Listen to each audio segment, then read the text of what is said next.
viewers, welcome to Akshay Vlogs and Crafts. Today, let's see Sai Satcharitra Chapter 10. Sai Baba's mode of life, his sleeping plank, his stay in Shridi, his teachings, his humility, Nanavali, his path. Remember him, Sai Baba, always with love, for he was ever engrossed in doing himself. To remember him only is to solve the riddle of life and death. This is the best and easiest of sadhanas, as it involves no expenditure. A little exertion here brings great rewards. So, as long as our senses are sound, we should, minute by minute, practice this sadhana. All other gods are illusory. God is the only God. If we believe in Sadguru's holy feet, he can change our fortune for the better. If we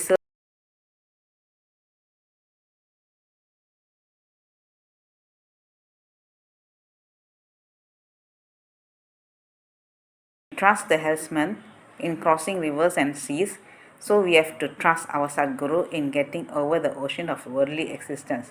The Sadguru looks to the intense feeling and devotion of his devotees, endows them with knowledge and eternal bliss.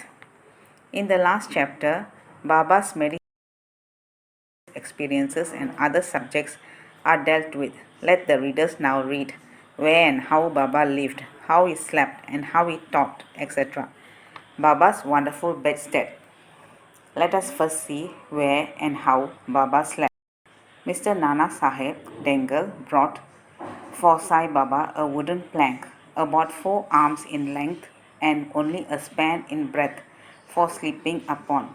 Instead of keeping the plank on the floor and then sleeping on it, Baba tied it like a swing to the rafters of the masjid with the old rags and commenced to sleep upon it. The rags were so thin and worn out that it was a wonder how they could bear or support the weight of the plank itself, let alone the weight of Baba. But somehow or other it was Baba's Leela that the worn out rags did sustain the plank along with the weight of Baba on it. On the 4 corners of this plank, Baba lighted panatis, earthen lamps, one at each corner, and kept them burning the whole night. It was a sight for the gods to see Baba sitting or sleeping on this plank. It was a wonder to all how Baba got up and down the plank. Out of curiosity, many observers kept watching the process of mounting and dismounting, but none succeeded. As crowds began to swell so as to detect this wonderful feat, Baba one day broke the plank into pieces and threw it away. Baba had all the 8 Mahasiddhis powers at his command. He neither practiced nor carved for them. They came to him naturally as a result of his spiritual perfection. Manifestation of Brahma. Though Sai Baba looked like a man, 3 cubits and a half in length, still he dwelt in the hearts of all. Inwardly, he was unattached and indifferent, but outwardly he longed for mass welfare. Though inwardly an abode of peace, he looked outwardly restless. Inwardly he had the state of Brahma. Outwardly he seemed engrossed in the world. Sometimes he looked on all with affection, and at times he threw stones at them. Sometimes he scolded them, while at times he embraced them and was calm, composed, tolerant, and well balanced. He always abided and was engrossed in the self, and was well disposed towards. He always sat on the asan and never travelled. His sakka was a small stick, which he always carried in his hand. He was calm and thought-free. He never cared for wealth and fame, and lived on alms. Such a life he led. He always uttered, Allah Malik. God is the real owner. Entire and unbroken was his love for the bhaktas. He was the mind or storehouse for self-knowledge and full of divine bliss. Such was the divine form of Sai Baba, boundless, endless, and undifferentiated. One principle which envelops the whole universe from a stone to Brahma, incarnated in Sai Baba. The really meritorious and fortunate people got this treasure grove in their hands. while those people who, not knowing the real worth of Sai Baba, took him to be a mere human being, were indeed it. His stay in Shirdi and portable birth date. None knew or knows the parent and exact date of birth of Sai Baba, but it can be approximately determined by his stay in Shirdi. Baba first came to Shirdi when he was a young lad of 16 and stayed there for 3 years. Then, all of a sudden, he disappeared for some time. After some time, he reappeared in the Nizam state near Aurangabad and again came to Shirdi with the marriage party of Chand Patel when he was about 23 years old. Thence, he stayed in Shirdi for an unbroken period of 60 years, after which Baba took his Mahasamadhi in the year 1918. From this, we can say that the year of Baba's birth is approximately 1838 AD. Baba's mission and advice. Saint Rabadas, 1608 to 1681, flourished in the 17th century and fulfilled to a great extent his mission of protecting cows and Brahmins against the Yavanas, Mohammedans. But within 2 centuries after him, the split between the two communities, Hindus and Mohammedans, widened up and Sai Baba came to bridge that gulf. His constant advice to all was this effect: Ram, the god of the Hindus, and Rahim, the god of the Mohammedans, were one and the same. There was not the slightest difference between them. Then, why should their devotees fall out and quarrel among themselves? You ignorant folk, join hands and bring both the communities together. Act sanely, and thus you will gain your object of national unity. It is not good to dispute and argue, so don't argue, don't emulate others. Always consider your interests and welfare. The Lord will protect you. Yoga, sacrifice, penance, and knowledge are the means to attain God. If you do not succeed in this by any means, in vain is your birth. If anyone does any evil unto you, do not retaliate. If you can do anything, do some good unto others.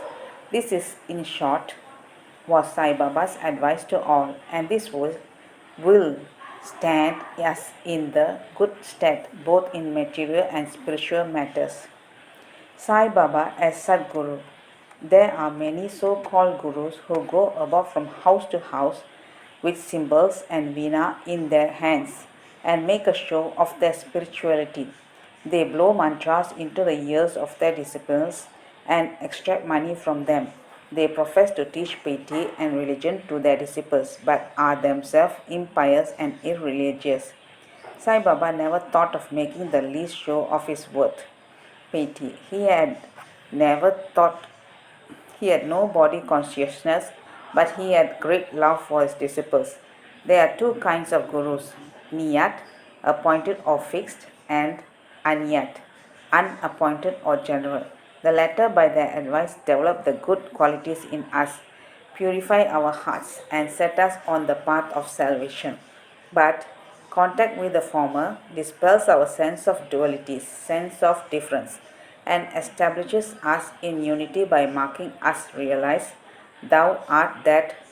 There are various gurus imparting to us various kinds of worldly knowledge, but he who fixes us in our nature, self, and carries us beyond the ocean of worldly existence is the Sadguru. Sai Baba was such a Sadguru. His greatness is indescribable. If anybody went to take his darshan, he, without being asked, would give every detail of his past, present, and future. He saw divinity in all beings. Friends and foes were alike to him. Disinterested and balanced, he obliged the evildoers as well as the pious. He was the same in prosperity and adversity. No doubt ever touched him. Though he acted through the body, he was not in the least attached to his body or house. Though he looked embodied, he was really unembodied, i.e., free from gross existence. Blessed are the people of Shirdi who worship Sai as their God while eating, drinking, working in their backyards and fields and doing various household works. They always remembered Sai and sang his glory. They knew no other god except Sai. What to speak of the sweetness of the love of the woman of Shridi? They were quite ignorant, but their pure love inspired them to compose poems or songs in their simple, rustic language. Letters of learning they had none. Still, one can discern real poetry in their simple songs. It is not intelligence, but love that inspires real poetry as such. Real poetry is the manifestation of a true love, and this can be seen and appreciated by intelligent listeners. Collection of these folk songs is desirable, and by Baba's wish some fortunate devotee may undertake the task of compiling and publishing these folk songs either in the Sai Leela magazine or separately in a book. Baba's humility. Lord or Bhagavan is said to have six qualities, viz.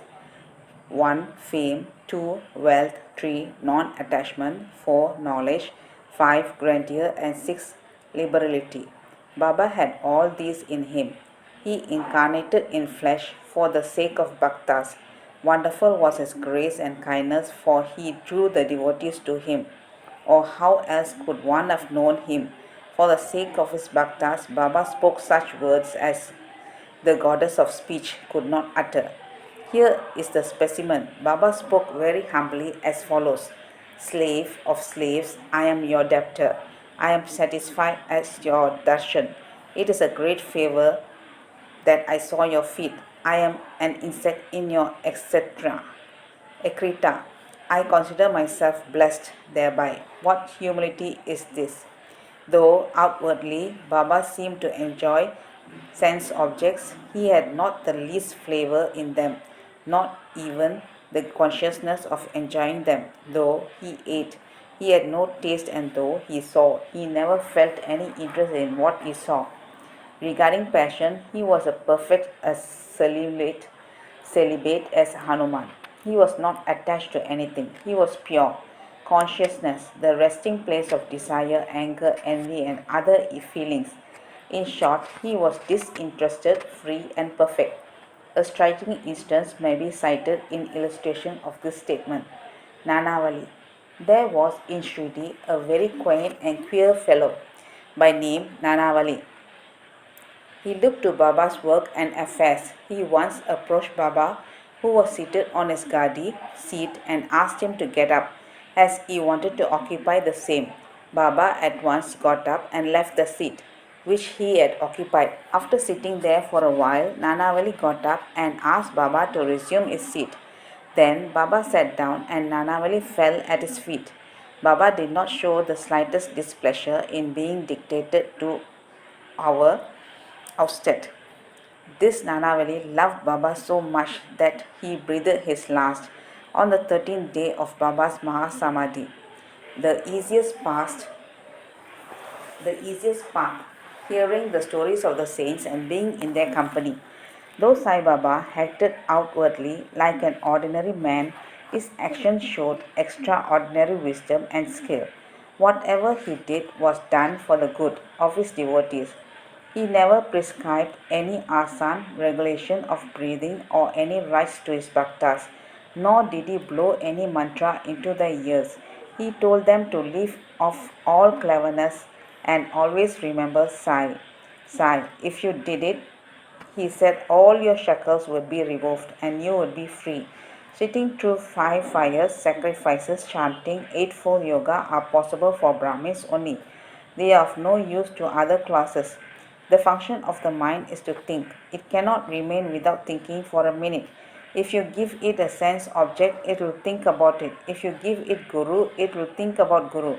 You have heard most attentively the grandeur of Sai. This is the natural remembrance of Sai. Hearing the stories of the saints is not so difficult. As other sadhanas mentioned above, these stories remove all fear of this sansa, worldly existence, and take you on to the spiritual path. So listen to these stories, meditate on them, and assimilate them. You may attend to your worldly duties, but give your mind to Sai and his stories, and then he is sure to bless you. This is the easiest path, but why do not all take to it? The reason is that Without God's grace, we do not get the desire to listen to the stories of saints. With God's grace, everything is smooth and easy. Hearing the stories of the saints is, in a way, keeping their company. The importance of the company of the saints is very great.